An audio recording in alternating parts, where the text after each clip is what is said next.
Lá em 2021, o Ether estava batendo aproximadamente R$ 26.000. Já nesse ciclo de 2025, onde ele tem muito mais uso, está muito mais maduro e está muito mais escalável, ele está basicamente metade desse preço. E é na minha opinião que eu te digo que esse é justamente o conceito de oportunidade. E talvez essa seja uma das maiores oportunidades desse ciclo. E no vídeo de hoje, então, tu vai entender o que que é o éter, onde ele vive, do que ele se alimenta e por que talvez tu esteja deixando o dinheiro na mesa e não está aproveitando um dos ativos mais importantes aí da próxima década. Quer entender um pouco mais sobre o éter? Fica comigo depois da vinheta. Bora lá.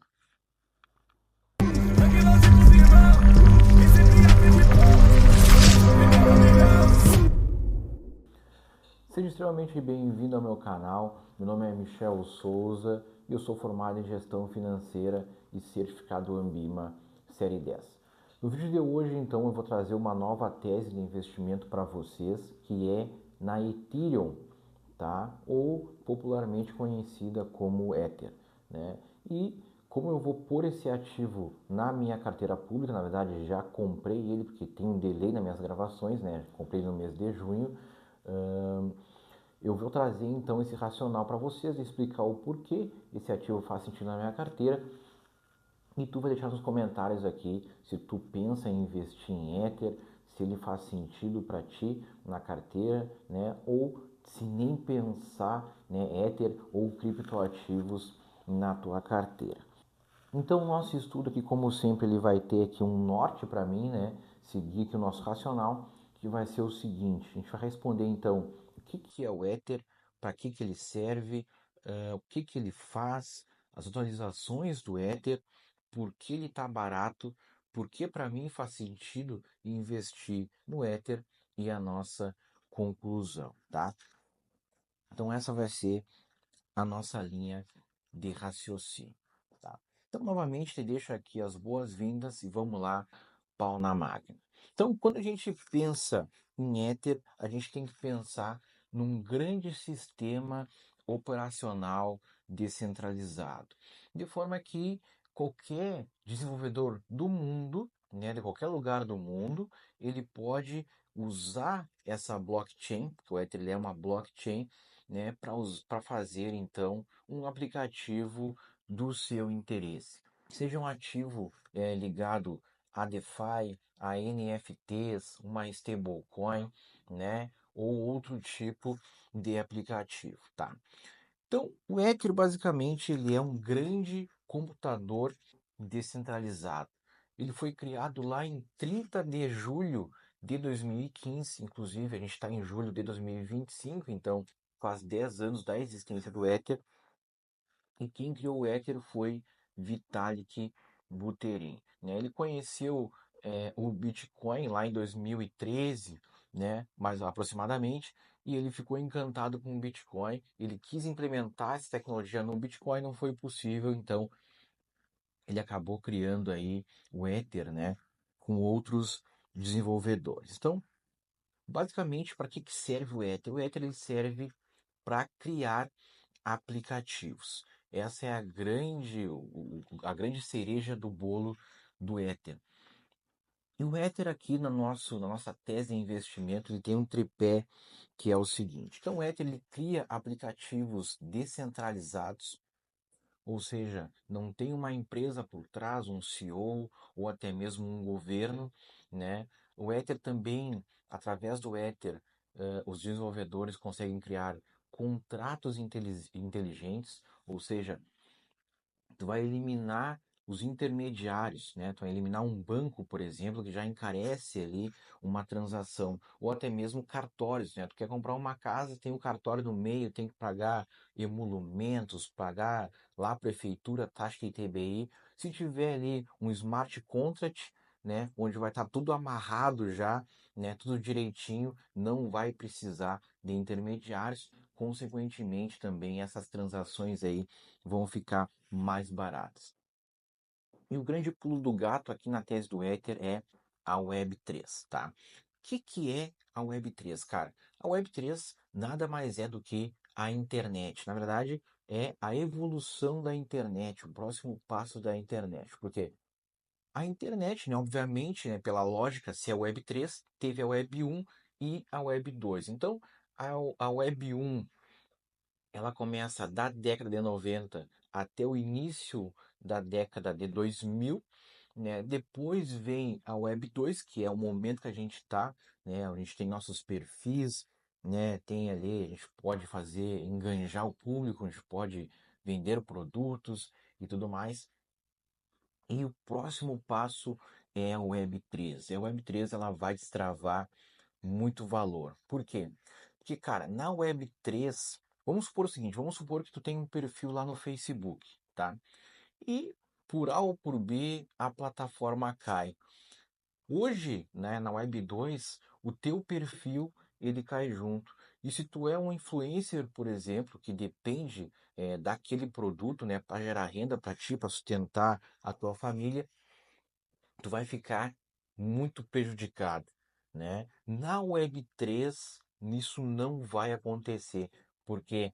Porque apesar de tu fazer o perfil naquela empresa, no Facebook, por exemplo, o dono e proprietário daquele perfil é tu, né? Então, se vier cair o teu a plataforma como um todo, o teu perfil ele vai seguir de pé, né? Outro exemplo também é a censura de governos, né? Ou a censura de publicações, né?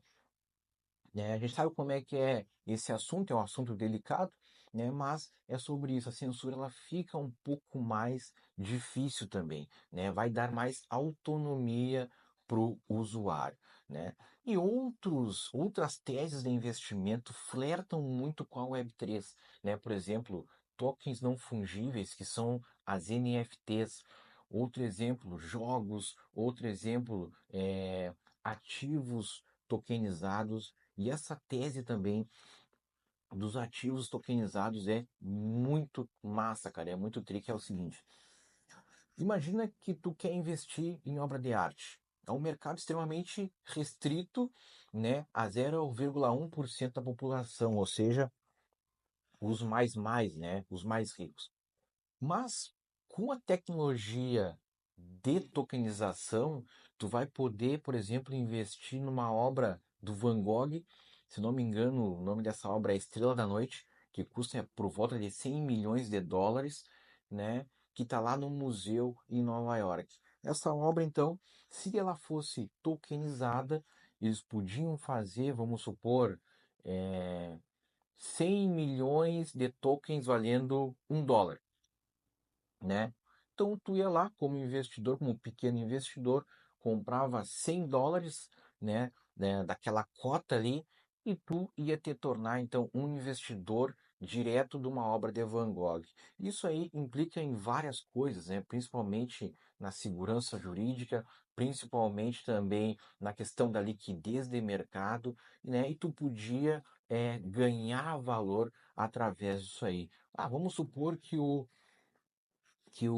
museu lá de Nova York resolveu aí alugar a obra. Tu como investidor, tu ia de repente aí ganhar, né, um dinheirinho, um dividendo, né, através desse mercado. Enfim, é um mercado ainda que tem muita coisa para se maturar ainda, né?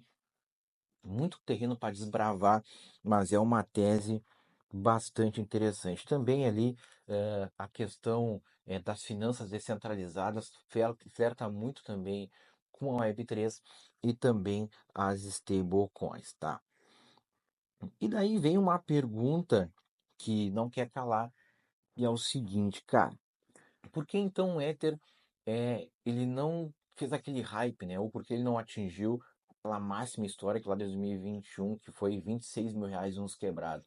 Hoje o Ether, no dia de hoje eu tô gravando, ele tá em torno de uns 14.500 aproximadamente. E muita gente, né, acha, né, fechando esse parênteses, muita gente acha que o Ether continua o mesmo de 2021, só que na verdade não. O Ether em 2021 ele era um mercado ou uma criptomoeda de especulação. Hoje, o Ether ele serve como infraestrutura. principalmente quando a gente fala da Web3, que é o futuro dessa nova tecnologia. E de 2021 a 2025, o Ether passou por uma série de atualizações, né? Inclusive, em 2026 terá uma nova atualização que vai aumentar a camada das Layers 2, tá? Então, agora eu vou dar uma coladinha aqui para vocês, que é o seguinte. Então, em 2021 teve a atualização London, que deixou o Ether mais escasso, né? Em 2022 teve a Demerge, que deixou o Ether, que ela foi uma troca de processo de trabalho de Proof of Work para Proof of Stake, né? E também possibilitando os stakes no Ether. E eu me lembro que nessa época aí eu deixei meus Ethers, né, em stake de forma para ganhar uma renda passiva ali, né? Era uma renda bem baixa, na verdade, que era ali em torno de uns 4% ao ano, mas já estava excelente, já não estava ganhando nada mesmo antes, né? Em 2023, se eu não me engano, teve então a liberação do stake, que foi outra atualização que se chamou Xangai, tá? Em 2024 teve outra atualização que foi a Dencun, que deixou os dados das Layers 2 mais baratos, né? A gente tem as Layers 1, que é a camada principal do Ether, e as Layers 2, que são as camadas secundárias, que deixam as transações mais rápidas e também mais baratas. E em 2026 vem uma nova atualização aí que é a Fusaka, que vai aumentar aí em 10 vezes o espaço para as Layers 2, né? Então, tu vê que o Ether, né, apesar de hoje ele estar basicamente na metade do preço, o valor que ele agrega para um ecossistema que a gente mal entende ainda está muito grande, né? Eu poderia até comparar o Ether como se fosse a eletricidade do mundo cripto, né? Eu ouvi esse termo lá em 2022 de um influencer, não lembro quem era o cara, ele era americano, e eu achei, na época, eu confesso que eu não entendi muito bem esse conceito, mas ao longo do tempo eu fui captando essa mensagem, né, pelo valor que ele agrega em todo o ecossistema. Então, por que, mesmo falando, né, depois de tudo isso aí, ainda o Ether está subavaliado? Na minha concepção, tem cinco principais motivos que corroboram para isso aí. O primeiro deles é que a gente ainda não chegou no final da corrida da out-season, né? A gente está ainda na metade do caminho. Outro grande ponto ainda é que o mercado institucional ele ainda não entrou forte, né? Ainda está no início. Também a gente pode aqui somar com esse racional que há uma alta retenção de contratos inteligentes, o que acaba aí diminuindo a oferta. E outra coisa também que não está visível, principalmente para o investidor, vamos dizer assim, que não está acostumado com esse tipo de análise, é que as transações elas estão mais nas layers 2, não nas layers 1, que é de fato a infraestrutura do Ether em si. Então fica menos visível, né? E outro ponto, acho que é a cereja do bolo que corrobora para essa nossa tese, é que o Ether ele está se tornando infraestrutura. E infraestrutura ela é silenciosa, né? Ela é por baixo da caminhada ali e é difícil de plotar no início. Então, para mim, esses são os cinco principais motivos aí que sustentam essa tese que ele está subvalorizado, né? Agora vamos para o inverso da tese que nos diz por que investir no Ether. Então, o Ether ele já tem uso na economia real, né? Uma tese muito forte nesse nosso estudo do ativo aqui é a Web3, né? Inclusive, grandes fundos, grandes bancos centrais, principalmente de fundos, quando a gente fala de fundos, a BlackRock e outros grandes fundos, né, como o Magellan, eles acreditam na Ether como infraestrutura global. Cara, isso aqui é muito forte, né? Principalmente está falando de Web3 e toda a sinergia, toda a infraestrutura que vem com a Web3, como a gente já falou, NFTs, stablecoins, mercado DeFi e por aí vai, né? Ela também apresenta um altíssimo uso de contratos inteligentes, ou seja, vai acabar aí barateando, né?